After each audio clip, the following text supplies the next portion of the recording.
Hey, everybody, this is Josh McKinney, and I just want to welcome you to episode 202 of the I Suck at Jiu-Jitsu show.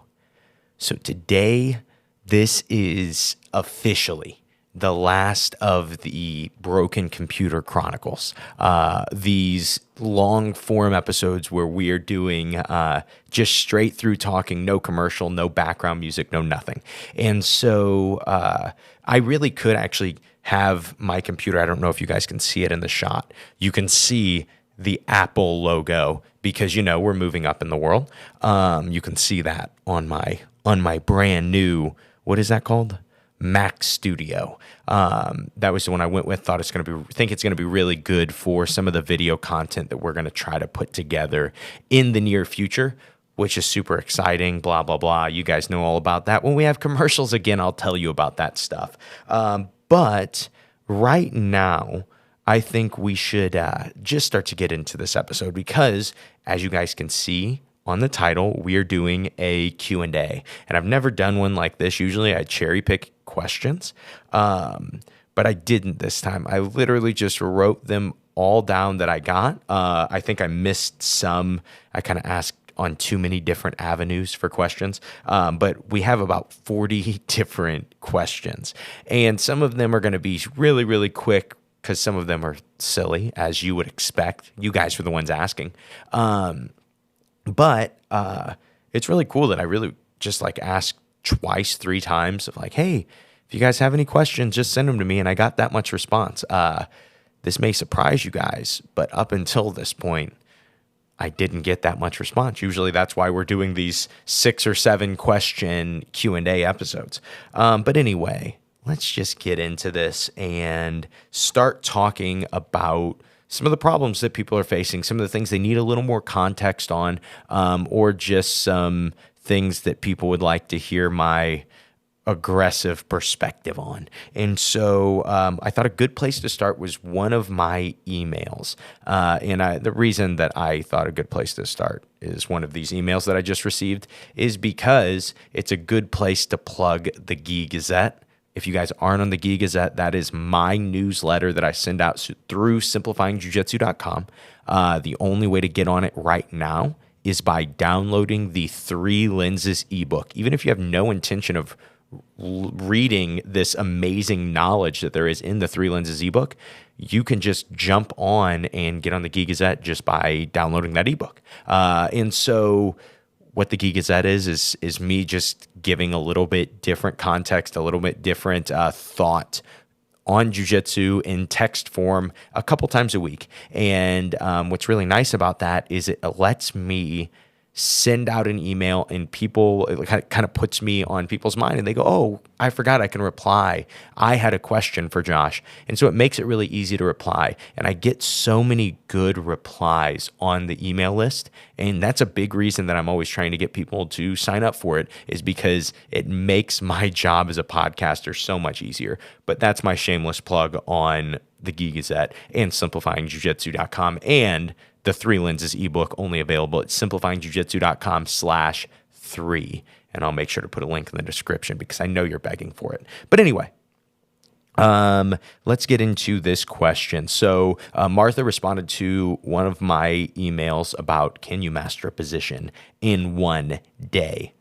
Banger of an email. I did a whole podcast on it. But anyway, Martha says, I am recovering from a broken fibula, so my mind is on what can I do when injured? Sure, watch tape, and that is read books. And she kind of just lists off a lot of the things that a lot of people say to do. And so I think that she was looking for some different thoughts. Also, Martha asks, any thoughts on breathing exercises? She's been playing with Wim Hof ideas, so we can kind of touch on that. But this is the real reason. This is the real part of this email that I thought I would share with you guys. As a side note, I had never seen Die Hard. Hard to believe, given my age, but it happens. So I was able to take it in with a blank slate. So she agrees on my stance. She says totally a Christmas flick. It is the central vehicle of the movie's plot. Christmas is. If it had been any other day, Bruce Willis would have just stayed home, and that would have been the end of the movie. And how do you argue with that, Martha? Great statement, great statement. I just can't. You're a visionary. You really know your stuff.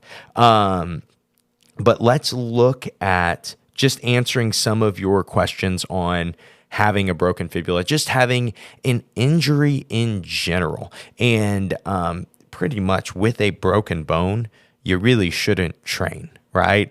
You really need that structure to do jiu-jitsu. And so, I think that people give simple answers about watch tape. And that's actually eventually, I think it's one of the questions that we're going to get into today. But I just think so often people push that, oh, you should just be watching tape. That's how you get better at jiu-jitsu. That's what the pros do.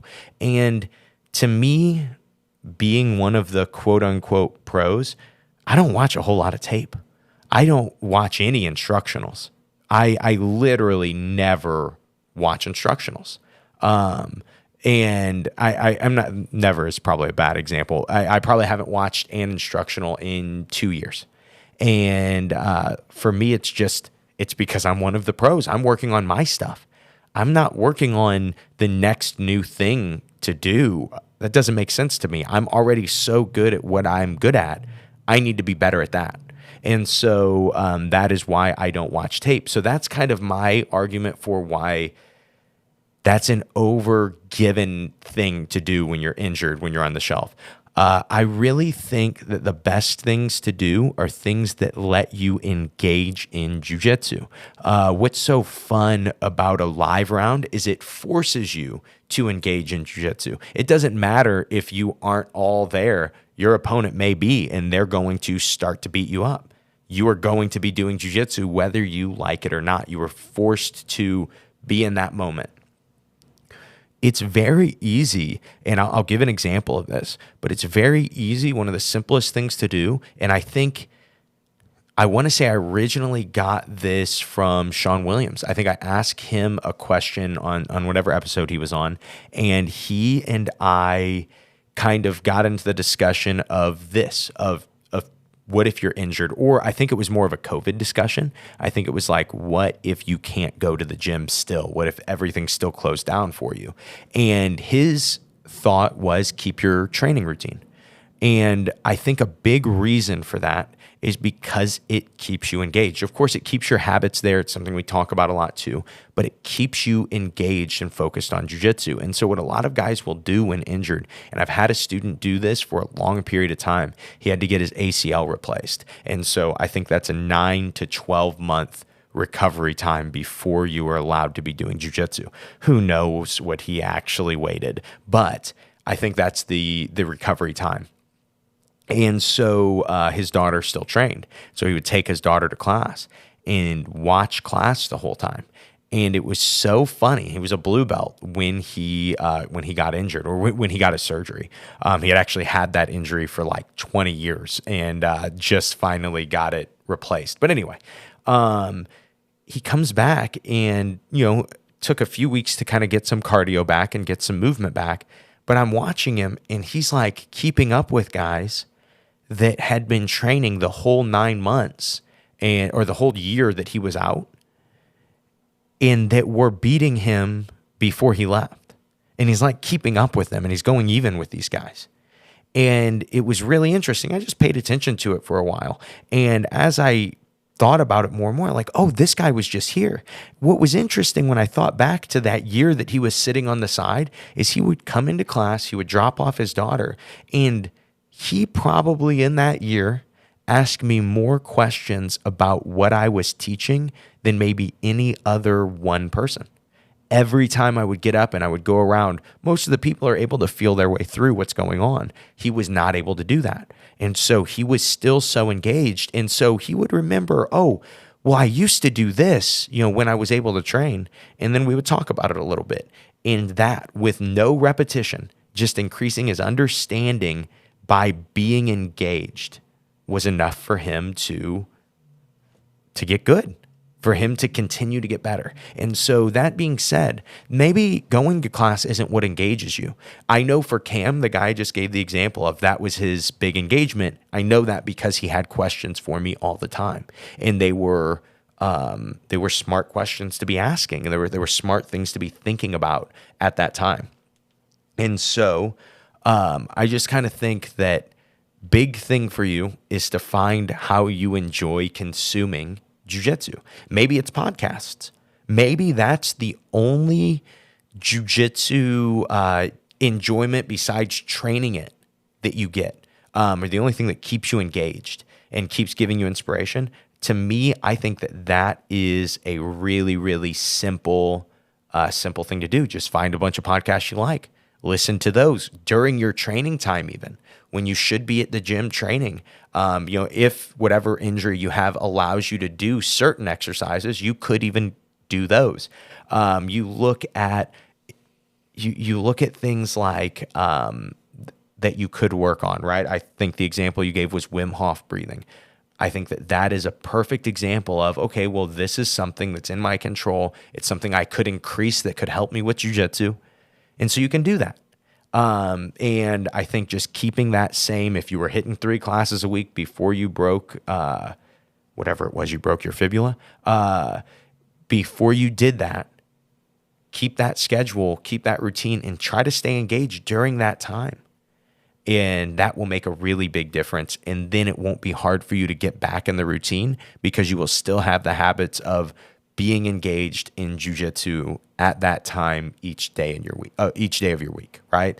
Let's look at some of our other questions. That was a really long answer, but that was also the longest question that I got.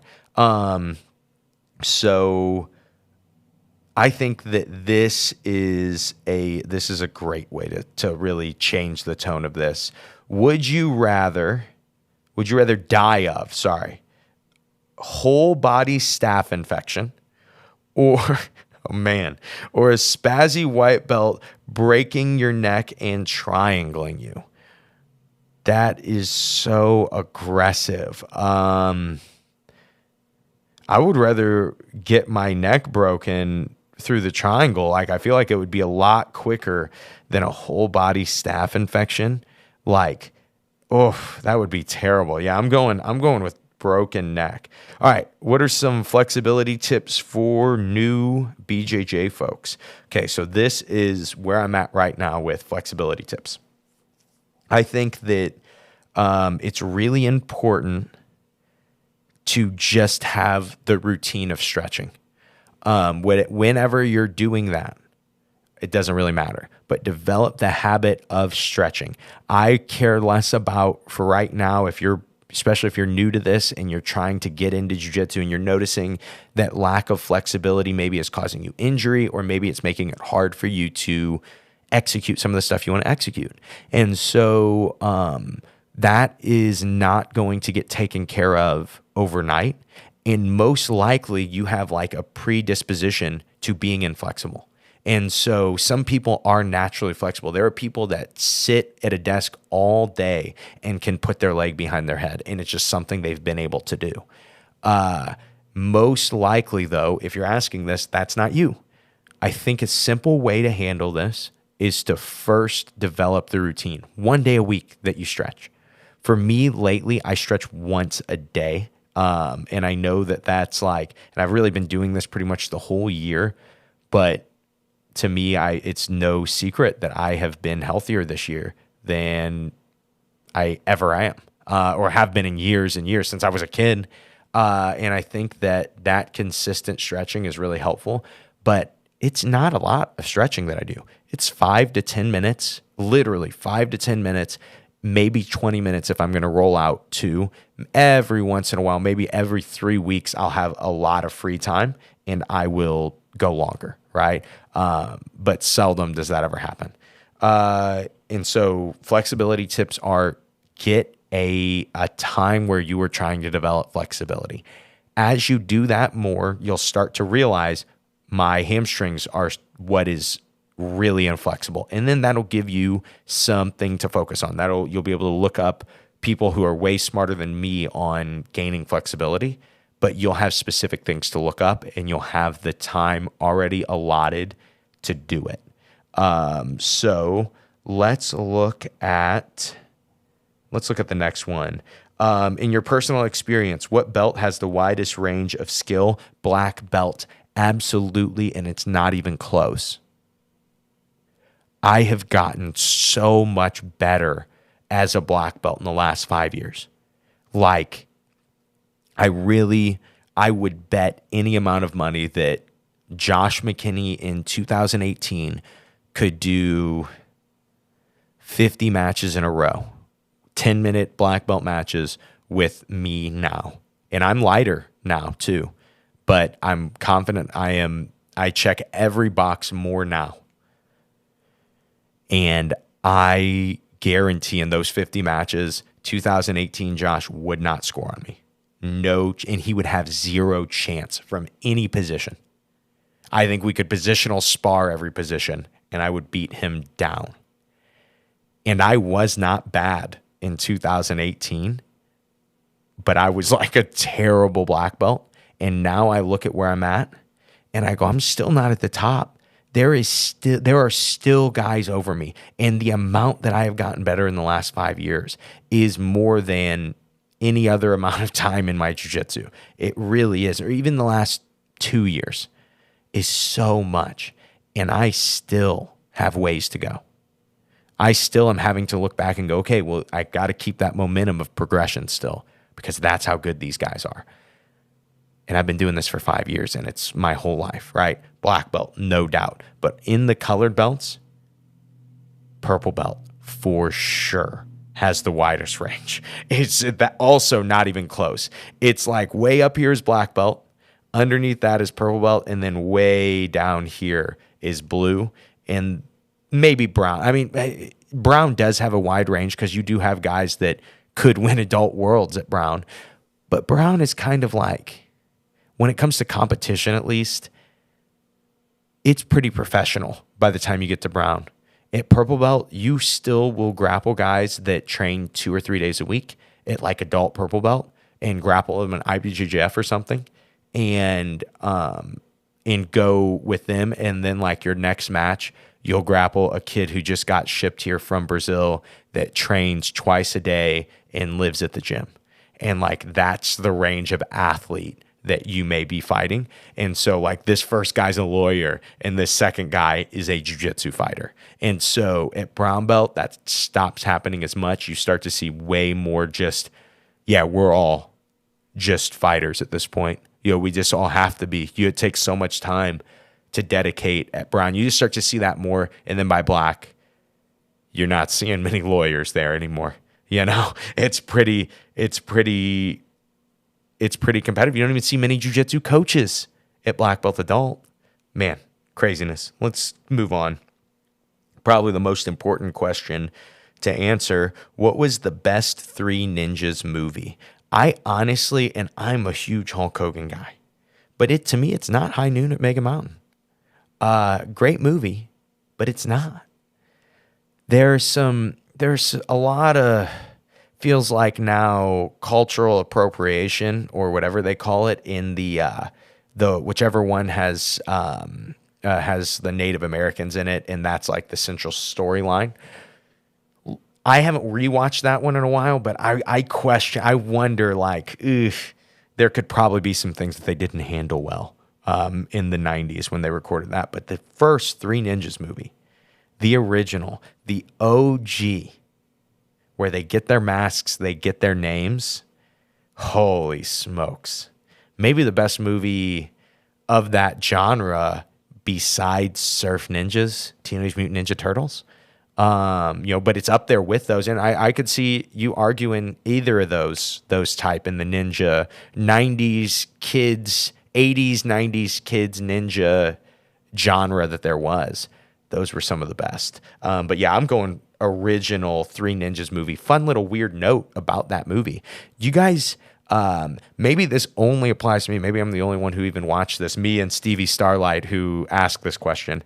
But I think that, and I know this for sure, because the VHS tape that I had of the original Three Ninjas it was like, it was so different than the movie that I think maybe it's on Amazon Prime now, or it's on one of those things. And so maybe I bought it, if I'm being honest with you guys. Maybe I bought it on Prime. But anyway, it's on something. There's a way for you to watch the original Three Ninjas now.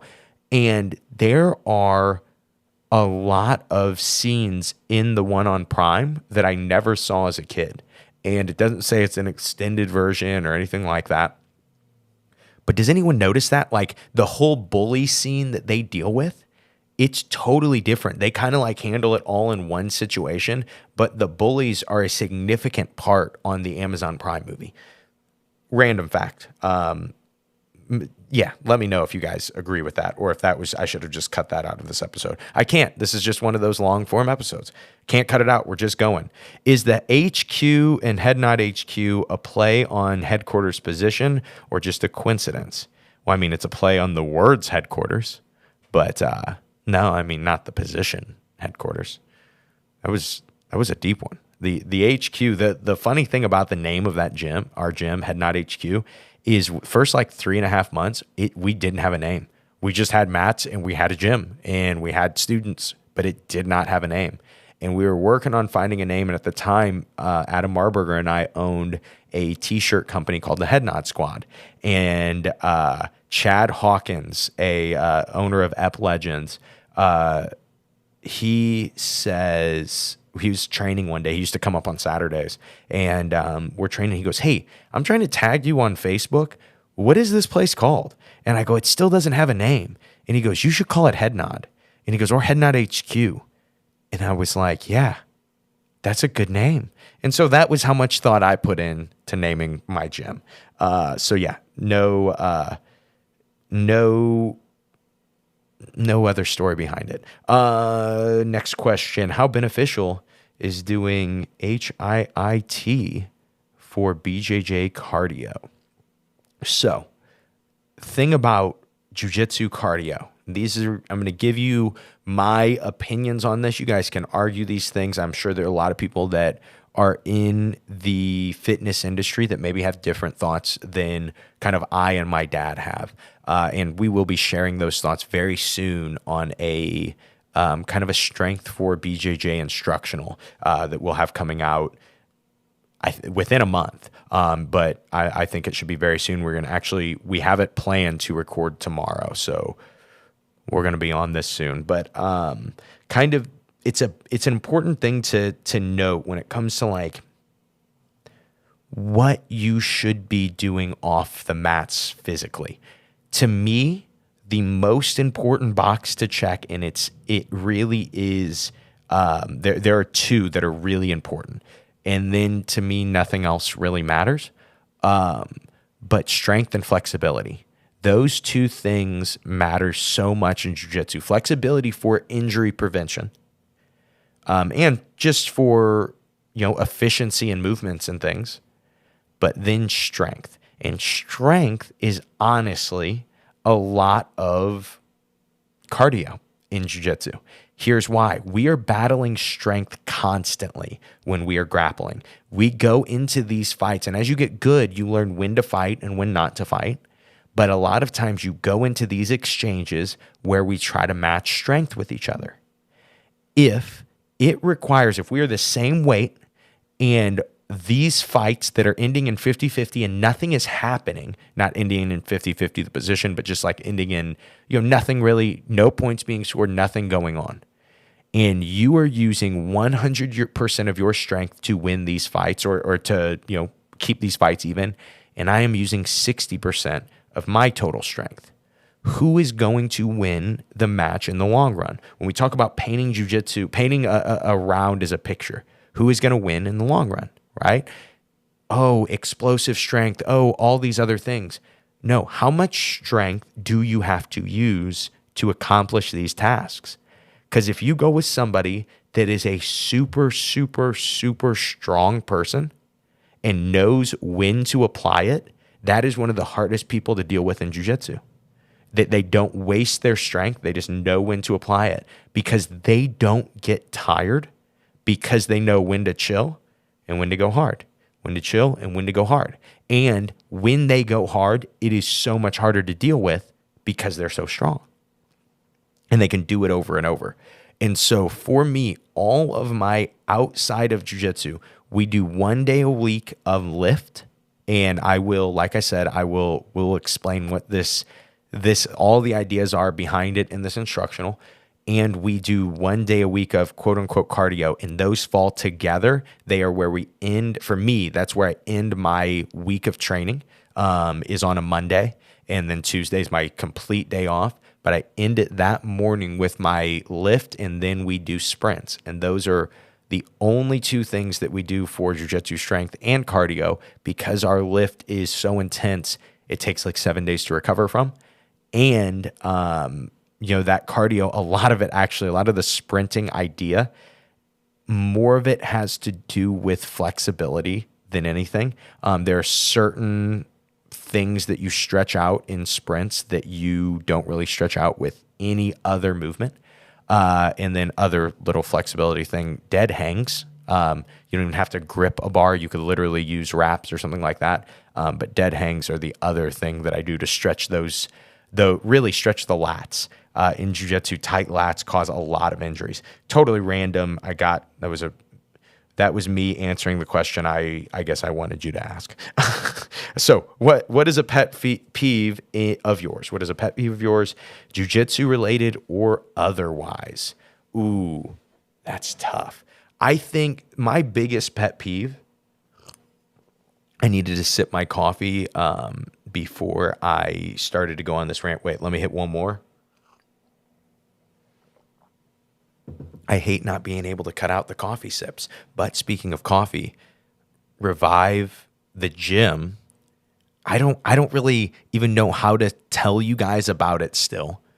But I know I have bags of their micro roast coffee, and they're absolutely amazing. I don't even know if it's available to you guys yet, but I know I can brag about it, and it's in my coffee cup right now. It's unbelievable. And it is one of the benefits of being on the Isaka Jiu-Jitsu show, is that you get access.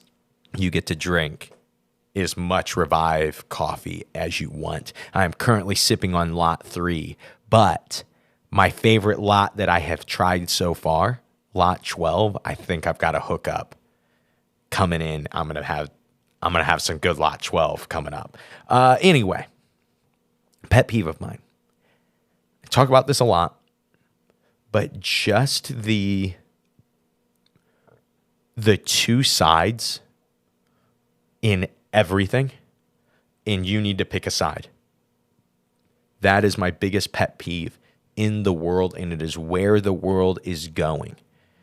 Yes, you can obviously just simplify to say politics, right?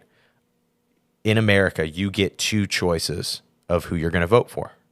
That could count. That could actually win. Of course, you could vote for whoever you want. You could write Josh McKinney on your ballot, but he's not going to win.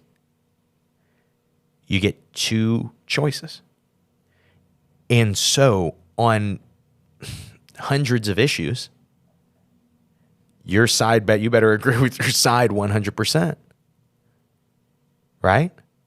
And then what's crazy is this mentality, it goes into the little parts of politics. Oh, I know that I am a Democrat, but I don't like this Democrat because he said this one thing this one time about this other thing that I disagree with. And so I hate him now. You're like, wait, you disagree with like 0.1% of what this dude believes, but you agree with everything else. And now we went from love to his sticker on our car to tearing it off. And that mentality to me is so everywhere.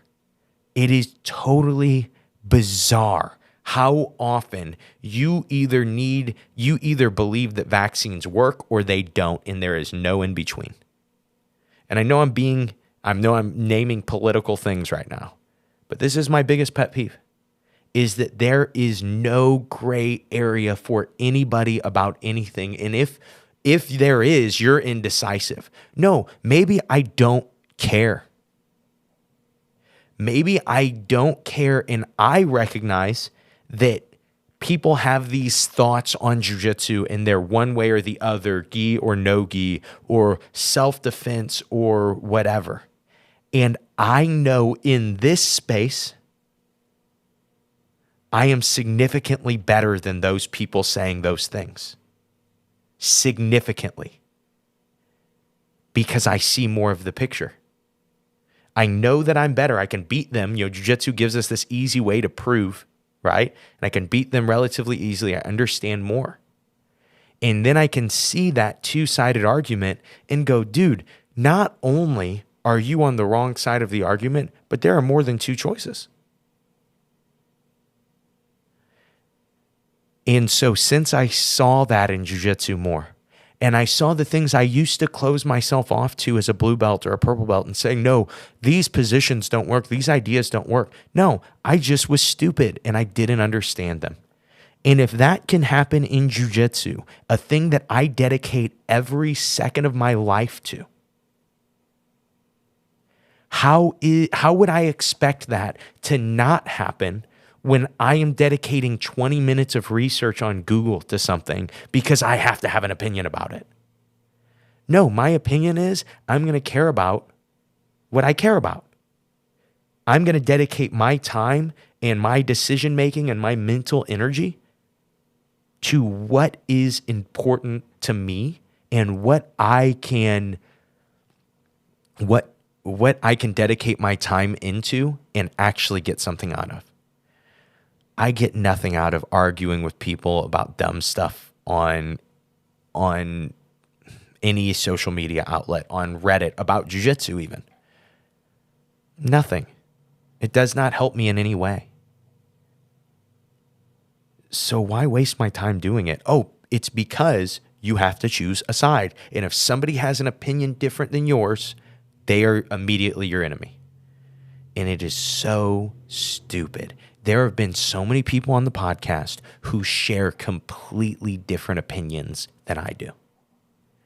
And those have been some of the best conversations that I've had on the podcast that I personally have learned more from. One, because I don't know their perspective. I don't know why they think that way.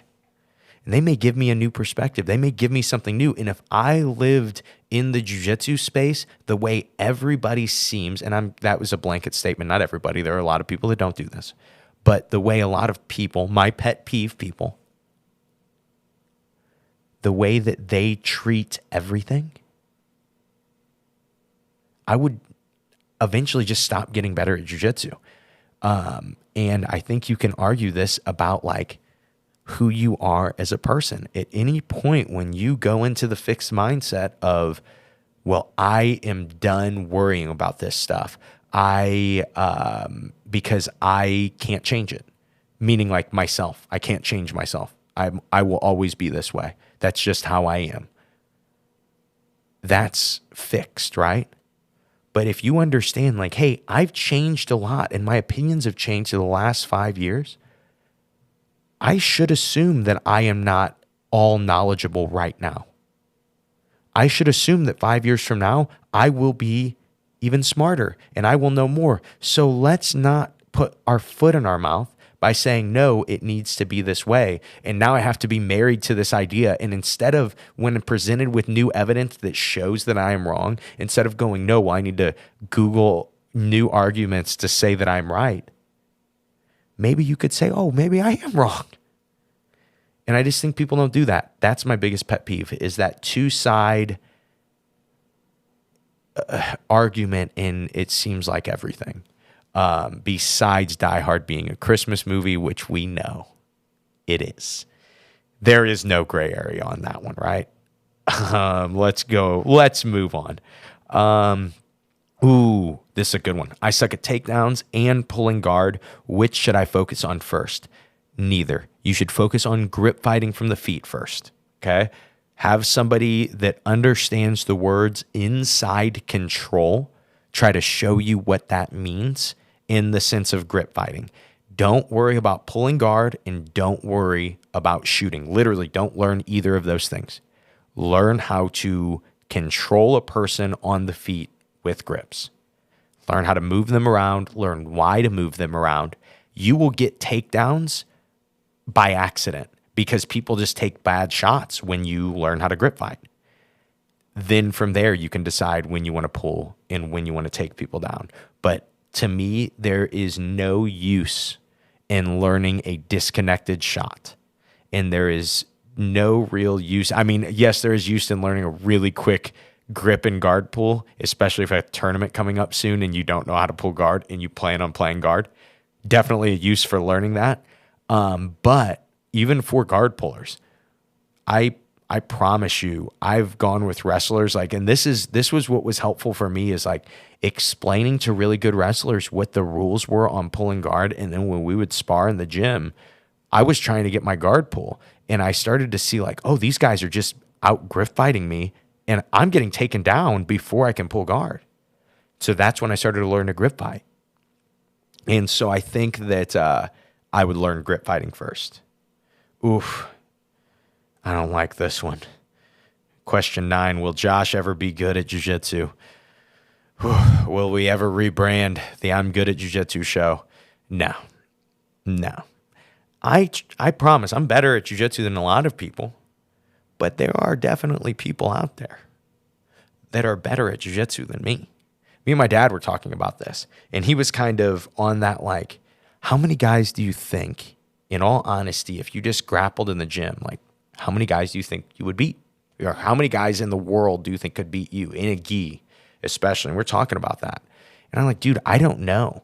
Because I know that even recently, I, as some nobody Midwestern kid, have grappled people and beaten them and then be like, I don't know. I've never saw who this person was. I never saw them coming and be shocked by it, you know? And I've seen that happen multiple times just in training. And like people not respond well to it and in competing. And it's really interesting to see that because you go, okay, like for me, it's flattering. It's like, okay, cool. So you guys think so you finally think I'm good enough, right? You guys never did. I've been at this for 15 years. You know, you guys never cared. So there is, for me, some excitement to that. But I have to assume that the world is full of other people like Josh McKinney's or better of the world that are still hidden and then have just gotten good at jiu-jitsu. And the world is a really big place, you know? Like, you got to assume that there are these people that have wrestled their whole life in all these other countries and done Sambo their whole life in all these other countries and see money going to no-gi jiu-jitsu. And I know I said gi, but it just, you know, like just grappling in general. Yeah, I think that there's probably a lot of really good guys out there that I have no idea. I assume that, and I know that motivates me. And so, but yeah, I assume that I'll never be good.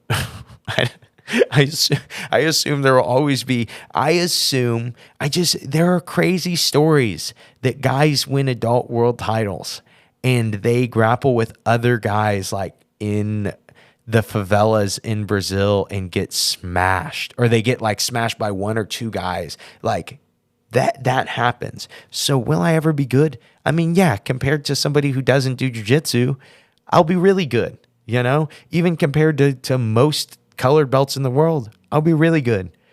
But let's say compared to the best black belts in the world, who knows? I guess you guys will find out on the next episode of Dragon Ball Z. I am going to do, as I look at how long this has gone, considering I am on question 10, and I think I have 40 questions total, this is going to be a two-parter. We're going to go 2 weeks in a row of Q&A. I guess on my... how do I do that? I guess on my recording, all I have to do is stop it, start it, and stop it. Okay, got it. Just hit the old turn off and turn on, and that'll cut us into 2 episodes. How easy is life without a computer to edit?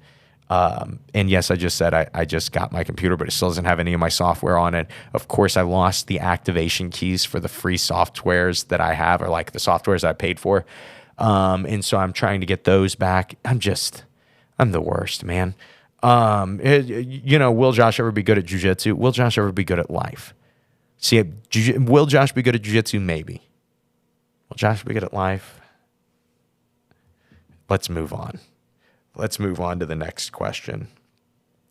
Ooh, is crushing the face a jerk move from the back? I mean, it depends on how much you're crushing the face. So here's how I look at it. If I am digging under your neck and you were trying to dig your chin in and I can still finish my choke because you were trying to use the lat, you've lost every other fight and you are trying to hurry, see if I'm a nice guy or not. A lot of times I will be a nice guy and I will let it go. Now, if you've been coming at me like you were trying to prove something, I'm going to puff my chest out and use your jaw to choke you in that situation. I'm not the type of person that would ever just go right over the chin on purpose. But if it happens in that situation, it happened, I think I'm going to put that pressure on. But that doesn't answer the question, is it a jerk move? Am I being a jerk when I'm doing that?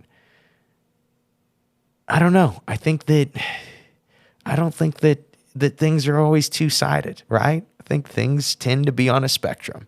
And I always will answer fire with fire. And that doesn't mean it's always negative. Like I have some of my purple and brown belts that when we go hard, it's competition. And like we both understand it and it's not a big deal if they're framing my face. It's competition, right? Or if they're choking my chin, I wouldn't think anything of it. Now, if we always were chill and we always were rolling light and then we're starting from the back and then you go right to the chin choke, I'm going to have a little bit, you just changed on my spectrum, right? I'm chin choking you later. You're getting a receipt for that one, right? But yeah, I don't think that, maybe I'm wrong about that. Maybe you shouldn't do it ever, but I just don't want to say never, you know? They say it's better to have and not use than to not have and need. And so, or to have and not need. But anyway, yeah, I don't know. Are there jerk moves in jiu-jitsu? Of course there are. But does it make you a bad person? Here's the reason I'm saying it like this. Watch any of my matches from this year. All of them, there were points that I was really, really, really mean. Like just really, really violently mean to people. And I'm competing. You know, it's just like, who cares? I think that they assume it. They're doing the same stuff to me. And that's just part of it, man. It'd be like that. And so, yeah, I don't know. I don't think there are jerk moves. I think there are only times to not use these moves, right? There are times that you could be a jerk in the situation doing this move to somebody, but you could argue that with almost any move. Like, should you full force head and arm choke the 105-pound girl that you have it on when you're 200 pounds just because she's not tapping? Like, no, head and arm choke's not a jerk move, but like that's a jerk way to handle that situation. You know, who cares? Let her create an angle and then try to take her back. I don't think that is, let her escape, let her fight out of it. Who cares? I think that you would, I just think it's more of the situational stuff than it is the actual move that you're doing. You know, how hard you're doing it, who you're doing it to, and why you are doing it in that manner. Best advice for someone doing their first jiu-jitsu competition. Man, I always give a few different things, but I'll just give like basic advice is to go have fun, of course, but to understand it's an experience. Try to not overly focus on what is going to happen, what you're going to do. And I know people talk about, oh, you should be visualizing, visualize. I don't know if I think that always is the thing. I've won a lot of matches that I didn't visualize at all, and I've lost a lot that I did visualize. And so my point is that you don't know what's going to happen when you go into a jiu-jitsu tournament. So focus in your training on getting yourself prepared in any way you can. Asking questions to the podcasters, asking questions to your coaches, asking questions to the people who have competed. What should I expect? What should I expect? What should I think about? Is there anything I should be training right now, right? You can kind of get some context. You can make sure that when you go out there, you are better than you are right this second, And that's pretty much all you can do that's in your control. And then from there, you wait for the moment to happen, and then you respond to the moment. Of course, you have grips that you want, but like even my wrestling coach, Eric, and one of my main mindset coaches, Eric, he talks about know your first 3 moves. And when he says that, he doesn't mean take down to guard past them out. He means grip to, hand fight to shot. First 3 moves for him. Your first situation you plan on being in. Your first exchange. That's what he cares about. That's what he visualizes. Nothing more than that. So I think that so often we get sold that, you should visualize everything, see it happening and seeing it, come out. Don't you think everybody's doing that? And all but one person in each division is losing. So I don't think that like excessive visualization, stuff like that is the move. I think it's way easier. It makes way more sense to focus on getting better as a practitioner right now. It's your first competition. Who cares if you lose? Focus on getting better. And then when you go in to compete, make sure you're warm.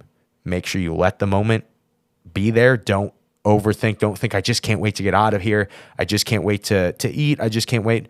Just be in the moment. When you're waiting all day for the tournament, accept it. Just be in the moment. Say, man, I've never gotten to wait for a jiu-jitsu match before.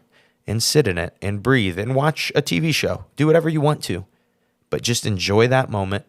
And then when the moment comes to fight, just go grapple. Just go do jiu-jitsu. And that is, to me, I think the most important thing to look at with your first competition. Ooh, I love this question. If you could roll with any historical figure, who would it be and why? Man, that's a really good one. In the Bible, Jacob wrestles an angel for like the whole day and dislocates his hip and keeps holding on to this angel, keeps grappling. And you got to assume that just the cardio, the toughness of this dude, and you got to assume he's grappled before, because we all know you ain't just grappling somebody for 12 hours unless you've done it for a long time, especially an angel.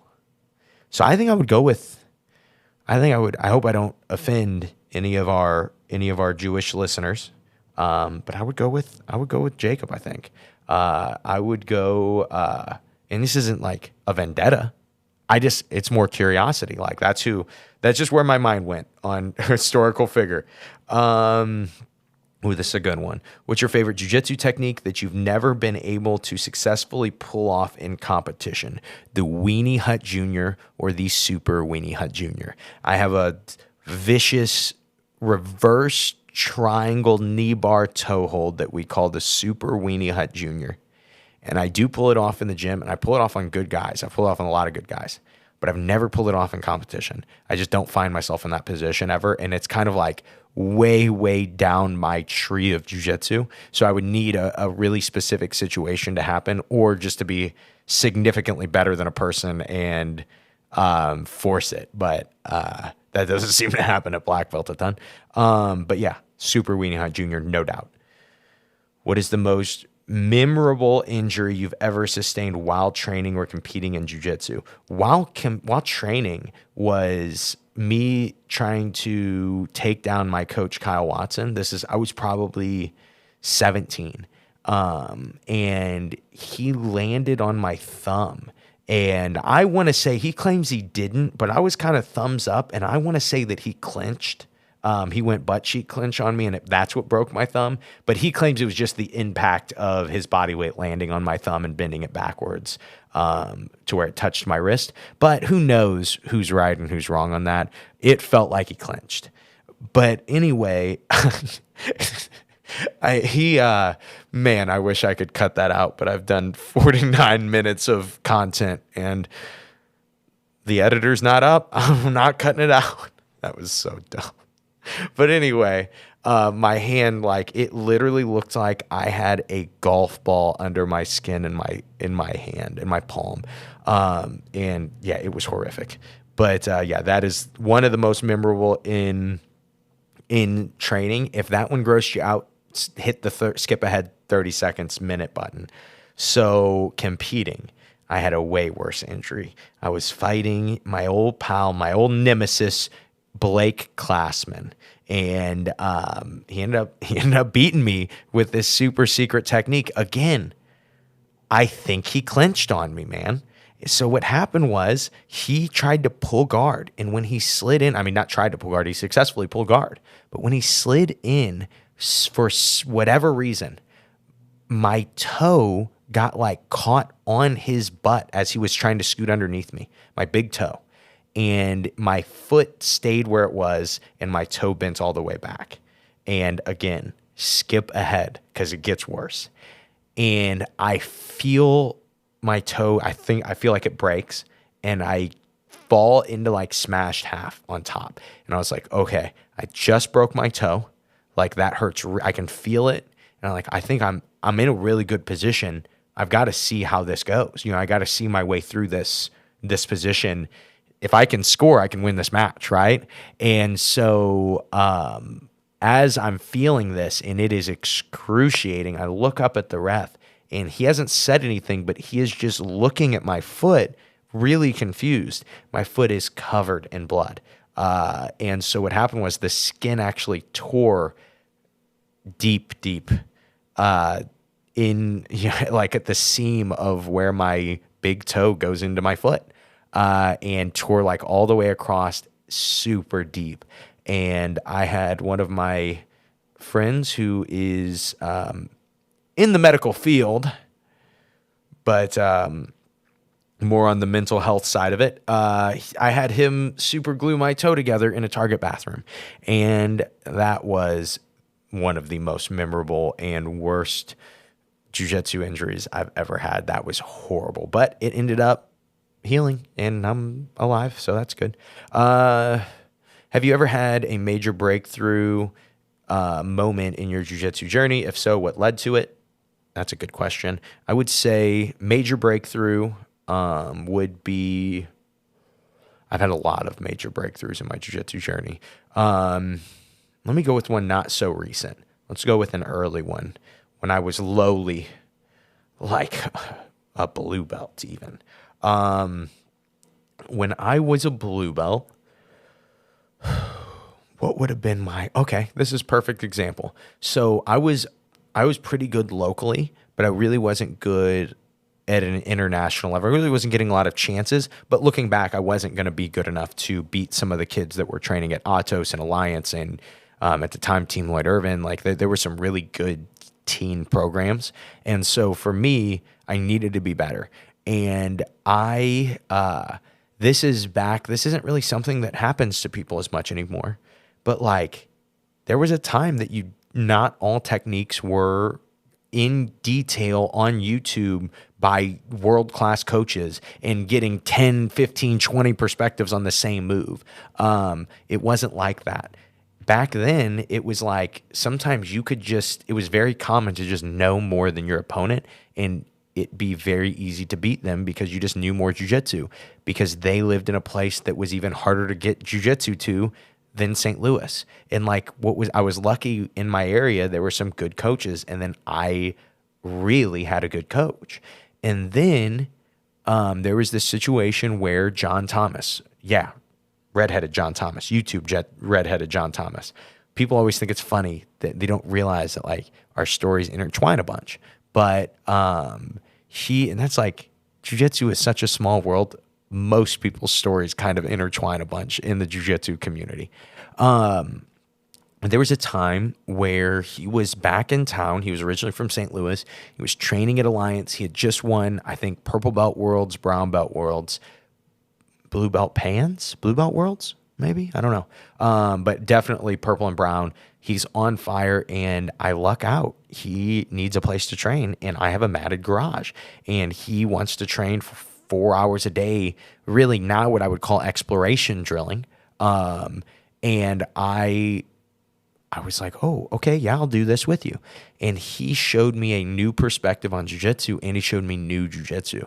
I knew Berimbolo before anybody in the Midwest. I would bet money on that, because this dude knew Berimbolo and was pulling it off when it was brand new, before anyone knew it. And then he was telling me and showing me in detail, like, yeah, this is this position. It's called the Berimbolo guard. It comes from all these different De La Riva guards. We should all be playing De La Riva guard. I mean, he really did know and show me where the game was going to go. And it definitely went there. So that was the biggest breakthrough. And so this is kind of part of the other part of that question was, if so, what led to it? Not closing my mind off. John wasn't part of my team. We were not on the same team. It's like we were 2 or 3 of the only teams in the city at the time, and we were on different ones. Like that's not a lot of closeness in jiu-jitsu. That's normal for there, like in jiu-jitsu communities, for there to be a lot of bad blood. Not that there really was, but it's still like, you're not, at that time, people really weren't cross-training. But my coach was big on, don't close yourself off to stuff. Don't close yourself off to stuff. Just, hear their perspective. See, I don't use it, but I think that you could find a reason to use it. That was what my coach was huge on. And that was what led to it, was that John basically said, hey, I need a place to train. And I was like, I'm not closed off. I don't care that we're on different teams. I know I could get better. And I got significantly better from that. Huge jiu-jitsu breakthrough. That was probably the first big one. That was like the first one that didn't come from my gym. Let's see where we're at. I think I'll answer 2 more on this, and then we'll end the episode, and then we'll record 203, I guess. Okay, let's do this. What's the most valuable lesson you've learned from a loss in competition? Oh, this is a terrible question. I've lost way too much to have just one lesson that I've learned, but I would say, man, what was like a big hole? Oh yeah, this is a big one for me. And I've done this a lot, but I lost a lot of matches this way, but I never verbalized it. And it changed things for me when I started to think about it this way. But a lot of times in tournaments, it's very common to see a sweep early and to go, no, I don't want to play top yet. I'll just sweep him later. Or with 3 minutes left and you're down 1 point, you see a sweep and you go, well, he swept me every time on top. And so I got to wait 2.5 minutes to sweep him. Then when you go to sweep him in that last 30 seconds, you don't actually sweep him. And to me, what happened, and it clicked to me when this was happening with me, when guys would I was started to win matches on the other side of it. I was like, this dude had a sweep, but he got greedy and he thought he was going to get another one, and he wasn't going to get another one because he just hit me with his best move. Now I know what that is. I know what he wants to hit me with. Well, I'm going to play against that. I'm going to try to beat that. And so, or just avoid that position completely. I'm up on points. I can win this now. And so I had lost a match to that maybe 2 years ago. And it was one of those man, this was a guy that I could have probably beaten if I would have just scored on him earlier. And I had the chance and I didn't. And I just said, I'm not going to do that anymore. From now on, points are really hard to come by anymore at Black Belt Adult. I'll do a couple tournaments in a row and feel like I did really well and not score any actual points. Points are hard to come by. And so when they're there, I just decided I was going to take them. I'll sweep the guy, and maybe his passing is so good, or maybe his sweeps are so good and he's going to sweep me back. But I know mentally now I have that on him that, hey, I can sweep you and you can't stop it. And I'll just do this forever. And so it's just been a different mindset change, but that's like a culmination of a lot of losses, but it finally clicked one day. That I'm like, I'm not going to do this anymore. I don't like playing jiu-jitsu this way anymore. If you could create a dream training camp with any jiu-jitsu practitioners, who would be on your list? Very few famous jiu-jitsu practitioners, if any. If I could create a dream training camp, it would be all the guys that I have now, and they were able to get paid for the training camp. And so none of them had to work, and we got to do maybe one daytime session, like one session each day, and it could be something different, but it would be my crew now. And it would just us having the free time to dedicate to it. That would, without a doubt, that would be my dream training camp. And it wouldn't even be close. And I wouldn't even need a bunch of guys, but I would like to have a good group of my guys, maybe 12, that were able to just be paid full-time athlete. And I would take care of some of the training coaching, have some of my other coaches also being paid full-time, being able to be around and work with all of us and, just be focused on as an athlete. I don't think I would need anyone from the outside besides my normal homies that I already train with now, that I train with on the outside, maybe them coming in and helping too. But, I don't think it's funny. And I've always felt this way. I used to always feel like, man, if I just had more guys around me like this guy has, like, oh, I would beat him, or I would at least stand a better chance. It's like, he feels like he's got a whole team around him, built around him. And anymore, I feel that way. And I even feel like the group that I have around me is one of the best groups to have. Just the way the jiu-jitsu understanding, the training method, the collaboration together, I fought this guy, this is how I fought him, and this worked. Or this didn't work, maybe we'll fight him this way next time, and you'll fight him next time. And just having that's huge. And if I could just have a lot of my purple, brown, and black belts, and then I guess maybe a blue belt or two, maybe a couple of them, maybe the blue belt specialists, I suppose. That would be, I would need nothing more than that. If we could all just train, that would require me also getting paid full time for it too. That would probably be, that'll be where we leave this episode. We're right at an hour. Yeah, that's all I have for you guys. Was there anything I mentioned? Oof. I'm looking at myself in the shot. I noticed I was sagging lower and lower and lower as that podcast went on. Glad we finally have one little point to stop at then. But I guess we will be back next week. So we'll actually be back as long as we get it recorded. We'll be back to interviews this coming Tuesday. And the one I have planned for you guys, we have not recorded it yet. I assume the F word is going to be used more times than ever on the I Suck at Jiu-Jitsu show. But it's also going to be a great episode. I won't give you guys any reveal on who it's going to be, but if you are any of my military listeners, you're going to want to tune into this episode.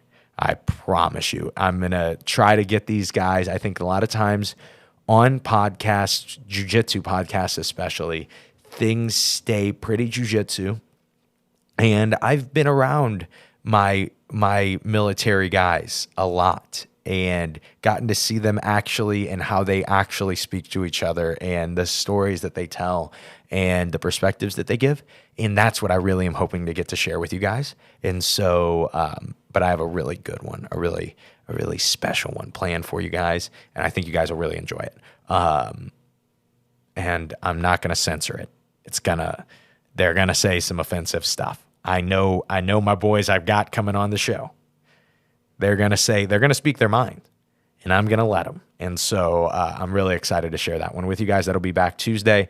And then, of course, next Thursday, a week from today, we will finish the Q&A. I think I got through like 19 questions. And so I still have I think I have 18 left. I think I had 38, 37. Who knows? It doesn't matter. I have some questions to answer, and we'll look at those next week. Hope you guys enjoyed today's episode.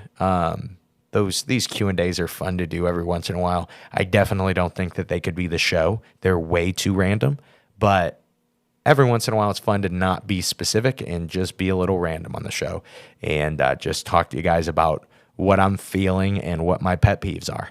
And so hopefully you enjoyed them. Hopefully you enjoyed my perspective. Hopefully it offended some of you, but not so much that you quit listening to the show, just enough that you said, maybe when I get a chance, I'm going to chin choke Josh McKinney when I get a chance. And if it be like that, I get it. It has to be that way sometimes. I get it. Jiu-jitsu's like that. I went higher on your jerk spectrum, and you're like, I've got to face choke this guy now. It happens. Whether that happened or not, I hope you guys keep listening. Hope you guys sign up for the Gi Gazette through simplifyingjujitsu.com/3. And most importantly, I hope that today's episode helps you guys suck just a little bit less at jiu-jitsu. Have a great day, guys.